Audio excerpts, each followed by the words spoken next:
हरे कृष्ण। आप सभी को भगवान सत्यनारायण देव की विशेष कृपा प्राप्त हो। आज वैशाख पूर्णिमा के दिन आप और आपके परिवार सदैव भगवान श्री सत्यनारायण देव की छत्र छाया में सुरक्षित रहें, वृद्धि करें और उनकी विशेष शुद्ध भक्ति प्राप्त करें, यही प्रार्थना करते हैं। आज है वैशाख पूर्णिमा का अत्यंत सुंदर संयोग और पूर्णिमा के दिन भगवान सत्यनारायण देव की विशेष पूजा अर्चना की जाती है, उनका व्रत रखा जाता है और उन्हें प्रसन्न किया जाता है। तो चलिए आज इसी मंगलमय अवसर पर हम सुनते हैं भगवान सत्यनारायण देव की व्रत कथा।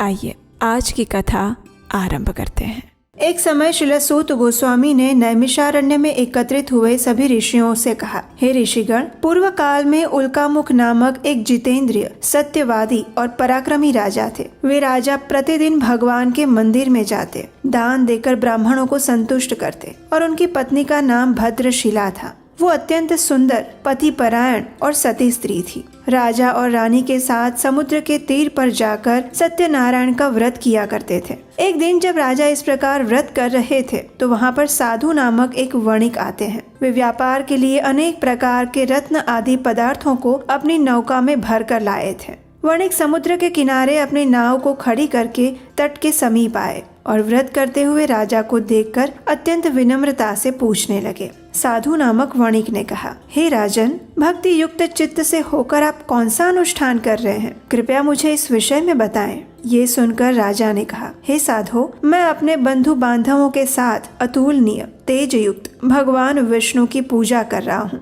मेरा ये व्रत संतान प्राप्ति के लिए है। तत्पश्चात साधु ने राजा को आदर पूर्वक प्रणाम किया और उनसे संपूर्ण व्रत की विधि जानी। साधु ने कहा, हे राजन, मैं भी ये व्रत करना चाहता हूँ। मेरी भी कोई संतान नहीं है, इसलिए कृपया मुझे आप इस व्रत की संपूर्ण विधि बताएं। राजा ने वणिक की इच्छा को पूर्ण करते हुए उस व्रत की संपूर्ण विधि कह सुनाई और वो सुनकर वणिक वहाँ से प्रस्थान कर गए। वे अपना कार्य पूरा करके आनंद के साथ अपने घर लौट आए और कुछ ही दिनों में उनकी पतिव्रता पत्नी गर्भवती हुई। उन्होंने एक सुंदर कन्या को जन्म दिया और वो कन्या शुक्ल पक्ष के चंद्रमा की भांति दिनों दिन बढ़ने लगी। उस वणिक ने उसका जात कर्म आदि संस्कार करवाए और उसका नाम कलावती रखा। एक दिन वणिक पत्नी लीलावती ने अपने पति से कहा, हे स्वामी, आपने पूर्व में जो सत्यनारायण व्रत करने की प्रतिज्ञा ली थी उसे अब आपको पूरा कर लेना चाहिए। तब उस साधु वणिक ने कहा, हे प्रिय, मैं कलावती के विवाह के समय ये व्रत करूंगा। इस प्रकार पत्नी को आश्वासन देकर साधु वणिक फिर से समुद्र के तट की ओर चले गए। इधर पिता के घर में कलावती बढ़ने लगी। योग्य समय आने पर पिता ने अपनी पुत्री को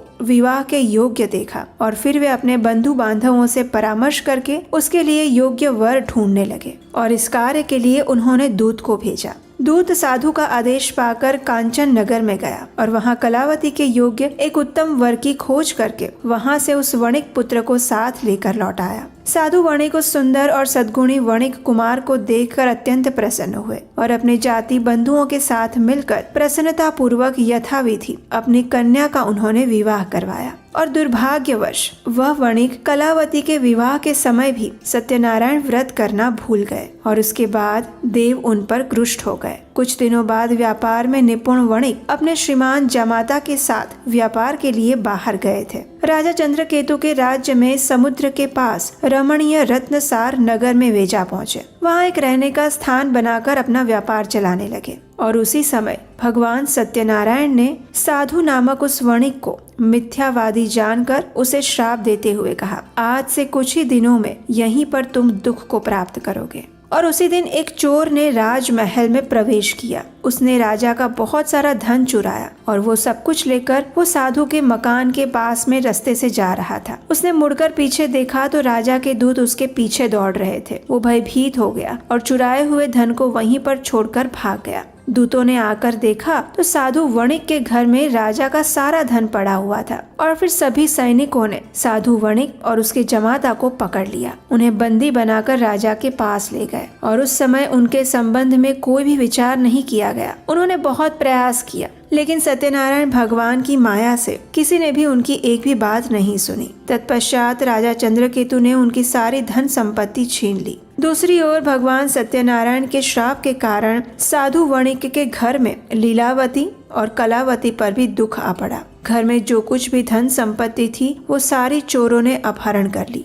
लीलावती मानसिक और शारीरिक व्याधि से और भूख तथा प्यास से पीड़ित होकर घर घर भटकने लगी। और इस प्रकार कलावती भी एक दिन अन्न के लिए भटक रही थी। एक दिन भूख से व्याकुल कलावती घर से निकलकर किसी ब्राह्मण के घर पहुंची। उसने वहां पर देखा कि भगवान सत्यनारायण का व्रत हो रहा है। वो वहीं पर बैठ गई और कथा सुनकर उसने भगवान से अपने मनोरथ की पूर्ति हेतु प्रार्थना की। तत्पश्चात वह प्रसाद लेकर उसी रात को अपने घर लौट आई। आने में विलंब होने के कारण लीलावती ने अपनी पुत्री को डांटा और उससे कहा, हे पुत्री, तू इतनी रात तक कहाँ थी? तब कलावती ने उत्तर दिया, माता, ब्राह्मण के घर पर सत्यनारायण भगवान का व्रत था, मैं उसी को देख रही थी। भगवान सत्यनारायण का व्रत संपूर्ण मनोरथों को पूर्ण करने वाला है। अपनी पुत्री की ये बात सुनकर लीलावती को पूर्व काल में किया हुआ संकल्प याद आया और फिर वो भगवान सत्यनारायण का व्रत करने के लिए तैयार हुई। उस साधु पत्नी ने सूर्य बंधुओं के साथ मिलकर सत्यनारायण भगवान का व्रत किया और भगवान से प्रार्थना करते हुए कहा, हे प्रभु, आप कृपा करके मेरे स्वामी और जमाता को शीघ्र ही घर भेज दीजिए। उसने भगवान सत्यनारायण से बार बार ये प्रार्थना की और अपने पति तथा दामाद का अपराध क्षमा करने की याचना की।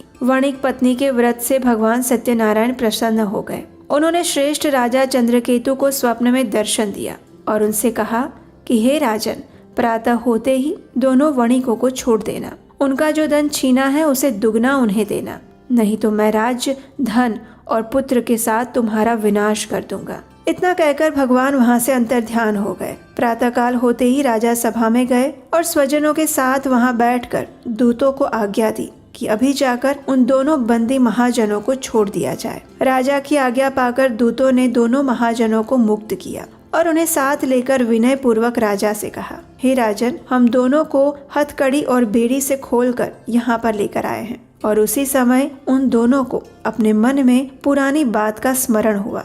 भगवान सत्यनारायण की महिमा को याद किया उन्होंने और आश्चर्य तथा भय से विह्वल हो गए। उन्होंने राजा चंद्रकेतु को प्रणाम किया और फिर श्रीमान राजा चंद्रकेतु ने सोने और रत्नों से बने हुए आभूषण द्वारा दोनों वणिकों को अलंकृत किया, मधुर वचन कहे और उनसे छीने हुए धन से दुगना धन उन्हें देकर कहा, हे साधु, अब आप अपने घर वापस जाइए। साधु वणिक और उसके जमाता ने राजा को प्रणाम किया और वे वापस अपने घर के लिए आने लगे। कुछ दूर आगे बढ़ने पर भगवान सत्यनारायण एक दंडी के वेश में उनके सामने आए और उनकी परीक्षा करते हुए पूछने लगे, हे महाजन, बताओ तो तुम्हारी नाव में क्या है? ये सुनकर साधु वणिक और उसके जमाता ने अहंकार वश हंसी उड़ाते हुए कहा, हे दंडी, क्यों पूछ रहे हो? तुम्हें रुपए चाहिए क्या? मेरी नाव में तो लता पत्र भरे हैं। अब दंडी के वेश में आए हुए सत्यनारायण भगवान ने साधु के ये निष्ठुर वचन सुने और उन्हें कहा, उचित है, तुम्हारे ये वचन सत्य साबित हो। और ये कहकर वे तुरंत वहां से अदृश्य हो गए। जब वो थोड़ी दूर चले गए तब साधु भी समुद्र किनारे पहुंचा और नित्य क्रिया आदि करने के बाद नाव पर गया तो उसने देखा कि वास्तव में उसकी नाव में लता और पत्र ही भरे पड़े थे।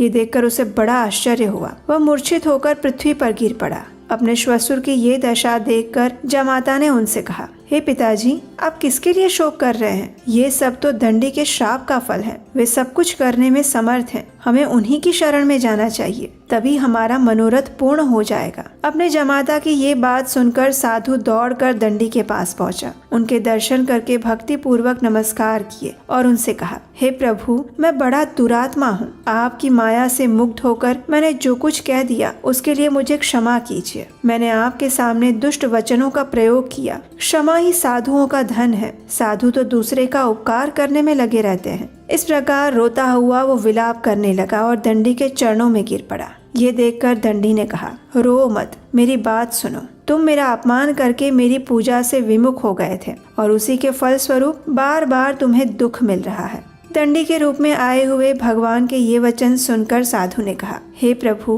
ब्रह्मा आदि स्वर्गवासी देवता आपकी माया से मोहित होकर आश्चर्यमय रूप और गुणों को नहीं जान पाते। मैं भी आपकी माया से मुक्त हूँ। मैं अपने वैभव के अनुसार आपकी पूजा करूँगा। मैं आपके शरणागत हूँ। मुझे पुत्र और वित्त दीजिए। कृपया मेरी रक्षा कीजिए। इस प्रकार साधु के भक्ति युक्त वचनों को सुनकर भगवान श्री हरि तुष्ट हो गए और उन्होंने साधु को मन चाहा वर देकर वहीं पर अंतर्ध्यान हो गए। तत्पश्चात साधु ने नाव पर चढ़कर देखा तो उसकी नाव फिर एक बार रत्न आदि से भर चुकी थी। तत्पश्चात साधु वणिक ने अपने मित्रों और जमाता के साथ मिलकर विधि पूर्वक भगवान सत्यनारायण का व्रत और उनकी पूजा की। बड़े हर्ष के साथ यात्रा आरंभ की और नौका बड़े वेग से चलने लगी। दोनों कुछ ही समय में अपने देश में वापस आ पहुँचे और तब साधु ने अपने जमाता से कहा, हे वत्स, ये देखो मेरी पूरी दिखाई दे रही है। तत्पश्चात साधु ने अपने धन के रखवाले दूत को नगर में भेजा और दूत ने साधु की पत्नी लीलावती के पास जाकर प्रणाम करते हुए कहा,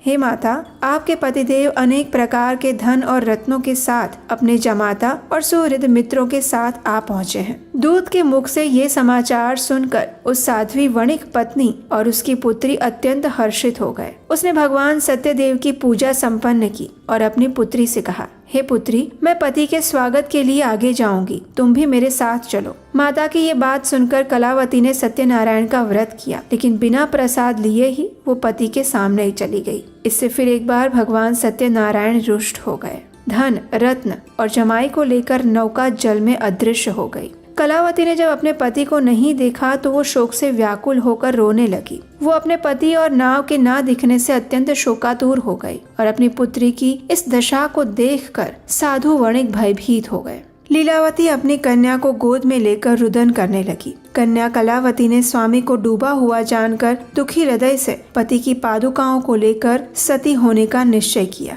धर्म को जानने वाले साधु वणिक अपनी कन्या की ये स्थिति देखकर अत्यंत शोकातुर हो उठे और उन्होंने मन ही मन सोचा, निश्चय ही भगवान सत्यदेव की माया के द्वारा ही मेरे जमाता हारे गए हैं। मैं अपने वैभव के अनुसार उनकी पूजा अर्चना करूंगा। और फिर साधु वणिक ने वहाँ पर सभी लोगों को बुलाया, ये बात कही, अपना मनोरथ व्यक्त किया और बार बार भगवान सत्यदेव को प्रणाम किया। और तब एक आकाशवाणी हुई जिसने कहा, हे साधो, तुम्हारी कन्या मेरे भोग प्रसाद का तिरस्कार करके अपने पति के पास आ गई थी, इसीलिए उसका पति अदृश्य हो गया है। अब वो घर जाए, प्रसाद लेकर लौट कर आए और तब अवश्य ही उसे स्वामी का सुख प्राप्त होगा। जब कलावती ने आकाशवाणी में ये बात सुनी तो वो तुरंत घर चली गई और वहाँ जाकर उसने प्रेम पूर्वक श्रद्धा के साथ प्रसाद लिया। और जब वो वापस आई तो उसने अपने पति को, नाव को और समस्त बंधुओं को साथ में देखा। उस कन्या ने अपने पिता से कहा, हे पिताजी, आइए अब हम घर चलते हैं, अब देर क्यों करें।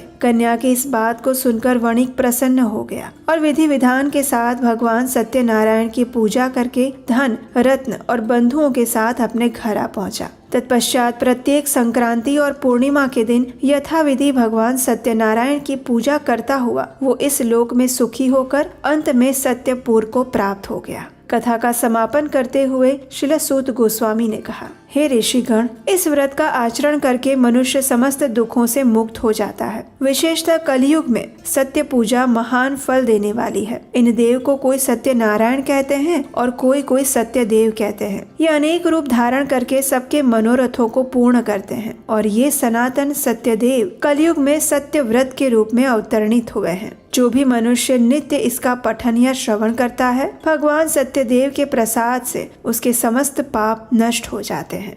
तो ये थी भगवान सत्यनारायण देव की कथा। शास्त्रों में कहा गया है कि जो भी मनुष्य पूर्ण श्रद्धा और निष्ठा से इस कथा का श्रवण भी करता है या किसी और को सुनाता है, उसे भगवान श्री विष्णु की विशेष कृपा प्राप्त होती है।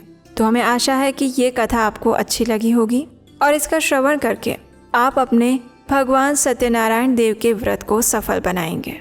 अगर आपको हमारे द्वारा किया जा रहा ये वैदिक ज्ञान का प्रचार कार्य अच्छा लग रहा है तो आप इस कार्य को आगे बढ़ाने के लिए स्क्रीन पर दिए गए नंबर पर अपना आर्थिक योगदान भेज सकते हैं और ऐसा करके सनातन शिक्षा के प्रचार कार्य में अपना हाथ बटा सकते हैं। इसी प्रार्थना के साथ आज की कथा को यहीं पर विराम देते हैं और फिर मिलेंगे बहुत जल्द एक और पौराणिक कथा के साथ, बिना किसी मिलावट के, आपके अपने चैनल उपदेशाष्टकम पर। हरे कृष्णा।